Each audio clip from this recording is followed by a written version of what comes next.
در پاکستان صدها نفر از ساکنان یک روستای ولایت قبایل نشین و ناآرام خیبر پختونخوا به نشان اعتراض از قتل 7 عضو یک خانواده راه را بستند. آنها جسدهای قربانیان را روی راه در ناحیه صوابی گذاشته و گفتند اگر مقامات پاکستان قاتلان را روزهای نزدیک بازداشت نکنند آنها به تظاهراتشان ادامه می‌دهند. مقامات انتظامی قتل این خانواده را تحقیق دارند. در عراق نیروهای امنیتی و پلیس حمله 30 تیزجویان شریک القاعده به شهر الحمیدیه را دفع کردند. در این نبرد در ولایت ناآرام انباری عراق دست کم 6 جنگجو را کشتند و بیشتر از 20 نفر دیگری آنها را دستگیر کردند. در جمهوری بلاروس زمیتسر داشکیویچ رهبر یک گروه جوانان مخالف دولت را به 25 روز زندان محکوم کردند. دادگاه میگوید زمیتسر داشکیویچ مقررات زندان شرطی را رعایت نکرده است و با کارمندان پلیس دست به گریبان شده است.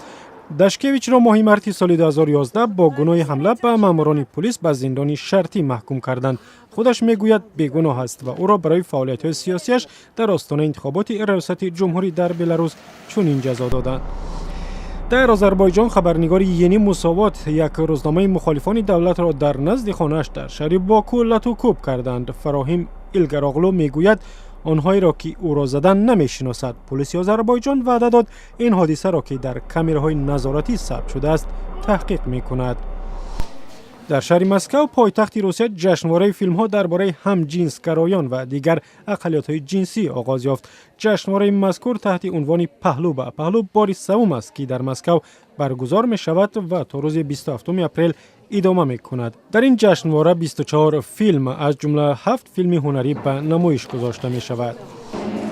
در شهر تفلیس پایتخت گرجستان هفته نوآوری‌ها آغاز یافت که عمدتاً به ساحه فناوری‌های اطلاعاتی و اینترنت بخشیده شده است. در این هفته شرکت‌های گرجی و خارجی برنامه و ابزار و دیگر تکنولوژی‌های نو خود را معرفی می‌کنند.